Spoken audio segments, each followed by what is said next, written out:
Shalom. First and foremost, I want to give all of the praises and the glory to the Most High and His Son, Yahweh Bashmi Yahushua Bashmi Rakah Kwadash. And double honor to the apostles of the great millstone that told me this truth through the inspiration and through the power of Yahweh Bashmi Yahushua, which is though by the Holy Spirit.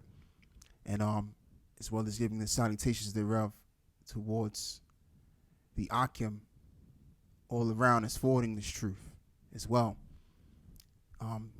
Honors to you brothers too, and to those that are on the side hearing what we're saying. Shalom to the Akim or Akwafiam as well. All right, and I'm just gonna do a brief video on this individual here by the name of Brian Johnson, which he's garnered popularity on social media. And I've seen this guy before some time ago, and he just appears back on my feed. So I watched it. So I said, you know what, let me just do somewhat a lesson on this, right? Which this is proving, what I'm going into is proving that this individual here is showcasing that his people are indeed stemming back to the biblical Edomites, which is who they try to deny, especially them Christians that be on the sidelines supporting vocab alone, and even vocab alone doesn't want to admit it, but this proves it, okay? Because now, don't get me wrong, you got other nations that do strange things, but I've seen Edomites on YouTube and other places showing themselves eating raw meat like it's nothing, okay? And according to the book of Leviticus chapter 17, man, and I think it's in verse,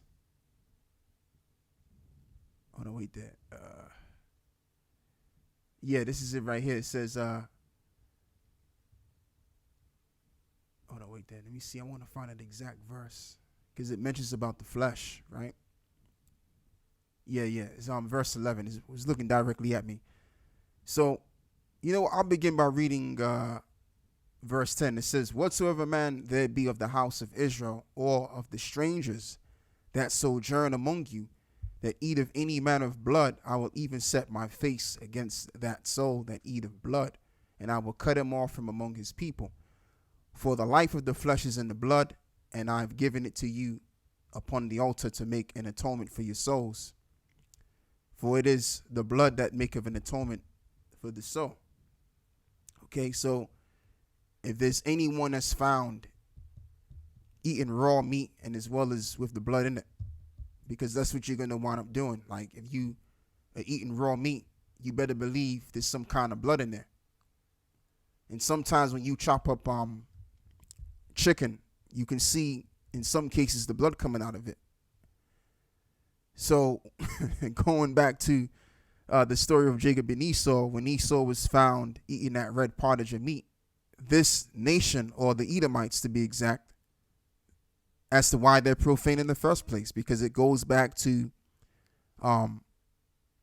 their great grandfather, which they declared him as Edom, which sold his birthright for red pottage, which is that raw meat. All right, so when he got into that raw meat, automatically he was cut off from there, because that's just disgusting, man. That's dishonorable. It's unholy to do something like that. Okay, so let's play this video. Self-worth. Completely embarrassed and humiliated of the brain and body that I have, right? And so when I connect with these young people, I know how they feel, right? I feel like I betrayed a whole generation of people, and so what I would say is I hope you continue to engage with my content, right? These 9 ancestral tenets, these are the true north. This will enable you to live a better life. But if you don't engage with this content, what you still have to acknowledge is the true north is people are hurting and hating and suffering and struggling. Okay, and you still believe that eating raw liver is the real answer to life? You should have Straight like that. I've got some here, and I'm going to have some. Wow, man. Piers Morgan eats liver with a liver king. You know what? It doesn't taste too bad. I'm not squeamish about food. I'll pretty well eat anything, raw or cooked. It tastes okay. I couldn't imagine living on it 3 times a day. but I could probably have a go. Final question, we're running out of time. Are you ever going to take steroids again? So, So, there you go, man. This is how it is. Like Esau showing who he really is. I just wanted to just speak on this briefly, man. This folly, and it just goes back to once again how the scriptures is ringing true on how this devil really is, man, and how he's perverted mentally, mind, body, and soul, as it is also written in the book of Habakkuk, that the soul that is in him is not upright in them, because you gotta have an unupright spirit to do what this man just did, and many others that are doing the same thing. And I think the reason why you have a lot of Edomites now on social media and raw meat, because of this guy, man. He's like probably the head honcho of eating raw meat and convincing people, as he's done on Piers Morgan, or try to in some cases, because some people are not convinced of this, that eating raw meat is the way of life, where it can save people. This is how our ancestors used to live, and you know what I'm saying? Like this is craziness, man, madness. But I mean, what else can you expect from Esau anyway? So let's go and read the book of Ecclesiastes 1, and I think it's verse 9, right? No, it's let me see something real quick. Yeah, it's verse 15, man. So it reads, it says, that which is crooked cannot be made straight, and that which is wanting cannot be numbered. And this is the thing, like Esau is crooked, as well as it is written in Hebrews, the 12th chapter, as I just quoted. Let's read this. And it's in verse 16. Lest there be any fornicator or profane person as Esau, for one morsel of meat sold his birthright. So when he sold his birthright alone, just for red pottage of meat, that showed you how pathetic he really was, and as well as his people are. Because for one, why would you sell the most important thing to you just so you can eat raw meat? As it is written, when you read the story, it says that he was hungry and he couldn't wait, so he just ate what Jacob was already in the midst of cooking. All right, he couldn't wait until it was finished, so he had to eat something right there and there. But Jacob just started cooking that red pottage. All right, and he wanted that, so that's what makes him profane, which the term profane means to be out of the temple, and it as well as it means to be unholy too. Now let's look up the word profane.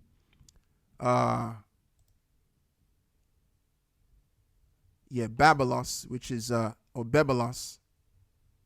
Strong's G 952. Bebelos. Accessible, lawful to be trodden, of places profane, unhallowed, common public place, of men ungodly.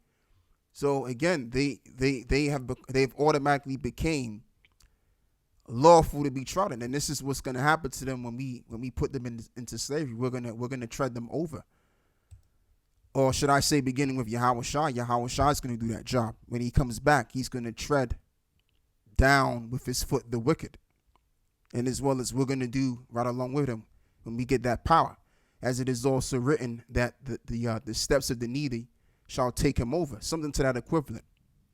All right, so Esau was already done when he had made the decision and sold his birthright for that red pottage of meat. And now you got his descendants that are reiterating that, yeah, this is who we are. And as well as you have these JEWs, these cryptic JEWs from Germany that control the world, they also drink blood too, not to mention. All right, so everything that was told everything that was told to Jacob not to do, they went forward into doing it. All right, so now what I want to do is I want to move to something else. More news on the CBDCs, or the MOTB, have you will. So this is from Zero Hedge once again. Zero Hedge brings out a lot of good stuff, and this is why I'm constantly on it. So it reads, and so it begins. Digital currency becomes possible in our future. In mid-November, while the whole world was focused on the Ukraine crises, the U.S. midterm, or whatever other big story the media decided was more important, a truly momentous shift took place in the global financial system. It might seem like a small step on the surface, but it has the potential to bring about a real and possible or possibly irreversible sea change in the way we use money, or better said, the way it uses us. As Reuters reported on the 15th of November, global banking giants are starting a 12-week digital dollar pilot with the Federal Reserve Bank of New York. And I did a video about that as well some time ago. I'll put that in the description box, a link to it, and you can go check it out. Citigroup Inc., HSBC Holding, PI, MasterCard Inc., and Wells Fargo & Co. are among the financial companies participating in the experiment alongside the New York Fed's Innovation Center. And they said in a statement, the project, which is called the Regulated Liability Network, will be conducted in a test environment and use simulated data, the New York Fed said. The pilot will test how banks using the digital dollar tokens in a common database can help speed up payments. Some more on this. It says, shocking enough, essentially zero attention was paid to the story. Most media outlets mentioned it in passing and offered little to no context that would make the unsuspecting reader aware of the implication of this development. And there was no mainstream discussion or debate about what this means or about how it can affect the average citizen. And no politicians, Fed officials, or other institutions figures called any attention to it and argued either for it or against it. Okay, so as he said, I mean, yeah, that's what they do. The mainstream media is out there. They don't really go into real news. But what they rather do is they show you news of things that really doesn't have much of significance, and they big it up like it does. Like, for example, as he's mentioned, the Ukrainian situation, which has been going on ever since 2014 anyway, right?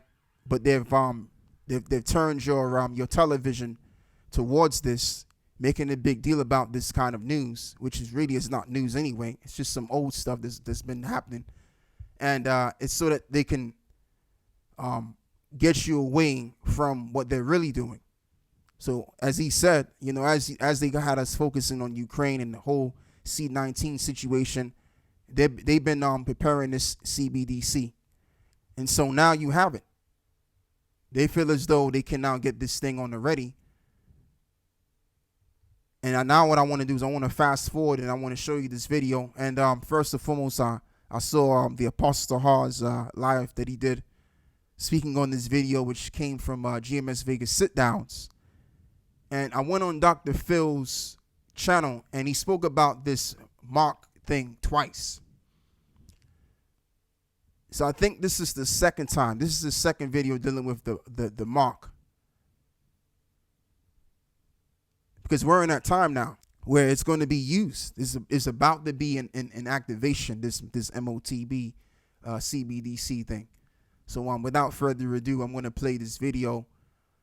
And I'm just going to just fast forward to it because you can watch the whole thing.